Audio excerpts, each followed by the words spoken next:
Good afternoon. আজকে আমি শুটকি মাছ বানাবো, বুঝেছো?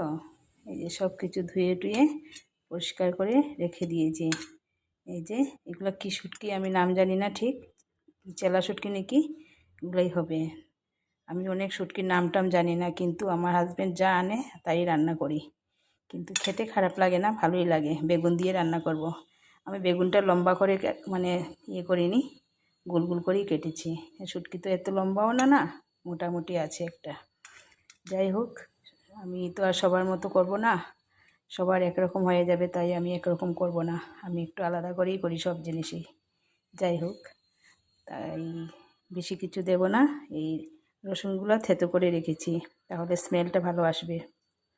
ঠিক আছে, এই যে একটু রসুনটা একটু বেশি করেই দেব। আর পেঁয়াজ খুব একটা দেব না, পেঁয়াজটা একটা পেঁয়াজই দিয়েছি, বড় দেখে একটা পেঁয়াজ দিয়েছি। আর আমরা দুজনে খাবো তো, তাই বেশি করব না, একটুখানি করব। আর একটা সেই কী বলে, শীতল বলে না, ওই শীতল শুটকি। আজকে আমার ছেলে তো আর ওলার রান্নাঘরেই আসবে না, গন্ধ শুনলেই মাথা খারাপ হয়ে যায় ওর, বুঝেছো? এটাই। ঠিক আছে, আমি একটু হাতটা ধুয়ে নেই।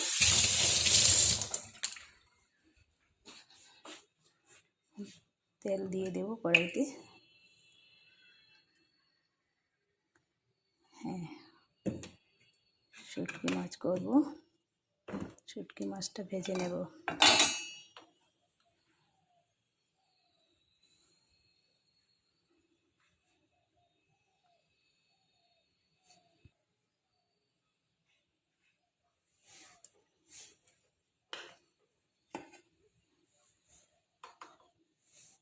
আগে শুটকি মাছগুলো ভেজে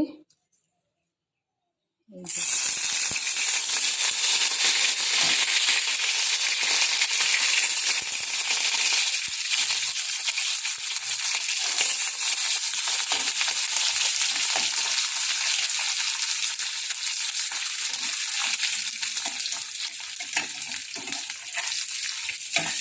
ভালো করে ফ্রাই করলে শুটকি মাছগুলো ভালো লাগে। আমি আবার শুটকি মাছগুলো একটু ফ্রাই না করে খেতে পারি না, আমার কাছে একটা বাজে গন্ধ লাগে, তাই মানে একটু ফ্রাই করি।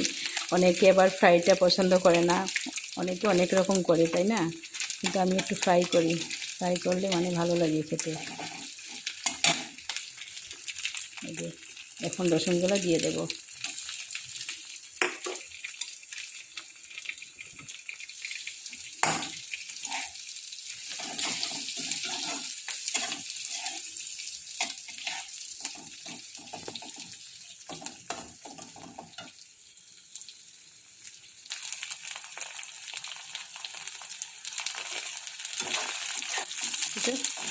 খুব সুন্দর ফ্রাই হয়ে গেছে, একটা স্মেল বেরিয়েছে না। এখন আমি চিংড়িটা না ছাড়লে তো আর ঘরে একদম সেন্ট উঠে যাবে। এই যে পেঁয়াজটাও দিয়ে দিলাম। পেঁয়াজটা আমি একটু পরেই দিই, কারণ পেঁয়াজটা বেশি ভাজা হয়ে গেলে ভালো লাগে না।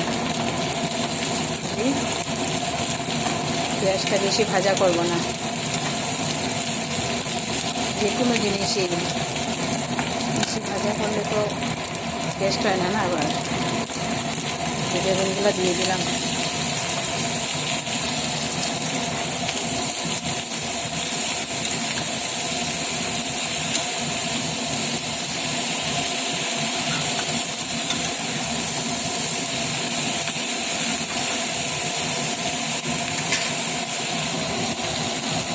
শুটকি রান্না করতে খুব একটা জিনিসও লাগে না, রসুন পেঁয়াজ শুটকি মাছ হলেই হলো। আর তো নুন দিচ্ছি, আর লঙ্কাটা একটু দিতে হয়, তাই আমি বেশি লঙ্কাও দেবো না। এই যে নুন দিয়ে দিচ্ছি, নুন দিয়ে হলুদ দিলাম, হলুদ গুঁড়ো দিয়ে দিলাম। এখন আমি লঙ্কা গুঁড়ো দেবো। এই যে লঙ্কা গুঁড়ো দিচ্ছি, একটু বেশি করে দিচ্ছি, একটু ঝাল ঝাল হলে ভালো লাগবে না।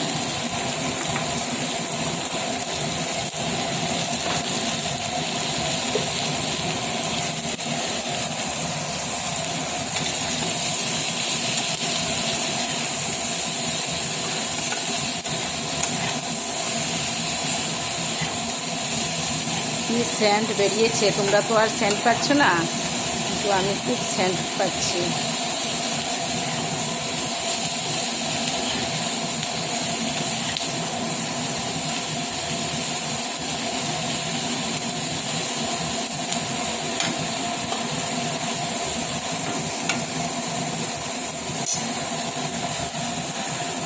একটুখানি জল দেবো।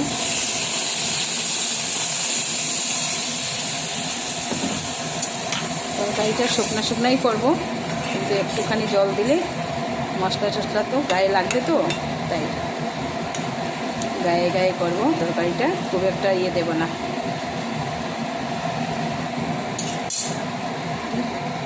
ঢেকে রেখে দিলাম।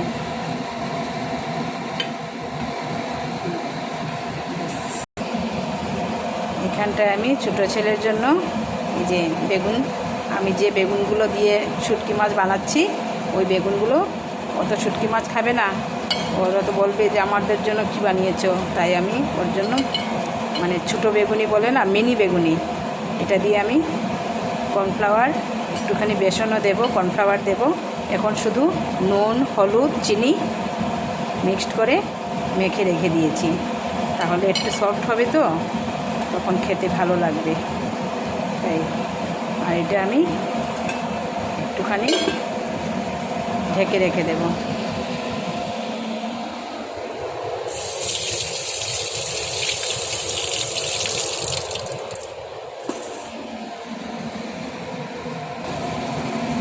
তরকারিটা হচ্ছে, আমি এখানটায় কাঁচা লঙ্কাটাকে অর্ধেক করে দিয়ে দিয়েছি,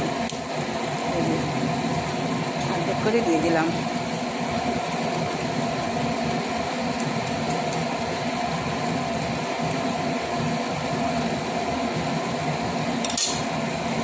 আবার ঢাকা দিয়ে রাখবো।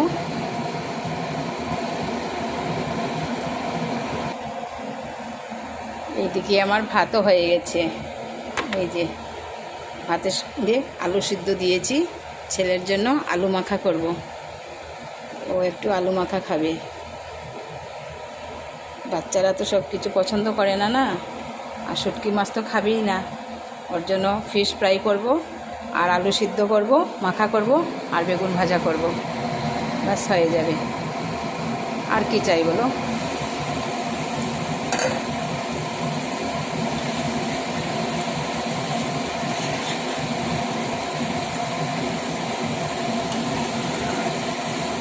বেগুনটা একটু সফট না হলে তো ভালো লাগবে না খেতে, তাই সফট।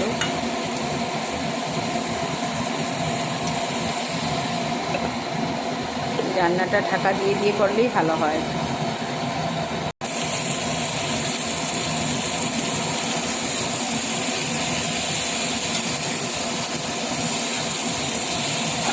অনেক দিন পর শুটকি মাছ খাচ্ছি, আমি খুব একটা শুটকি মাছ খাওয়াই পড়ে না আমার, বেগুন আছে বলে ভাবলাম যে না করে নিই। আর হাজবেন্ডও খায়, কিন্তু মানে এত পছন্দ করে না, মোটামুটি। আমার ছেলেরা তো এগুলো পাতেও নেবে না, আমরা দুজনেই খাবো, কত খাবো, আর এগুলোই অনেক বেশি হয়ে যাবে, ঘরে তো আর খাওয়ার লোক নেই না, আমরাই খাবো দুজনে মিলে।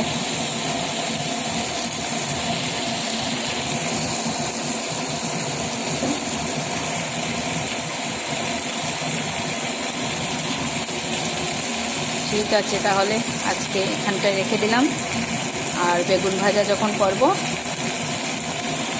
তখন আর ভিডিও করব না, একবারে করে খেতে বসবো, তখন দেখাবো। ঠিক আছে, রাখছি তাহলে, বাই।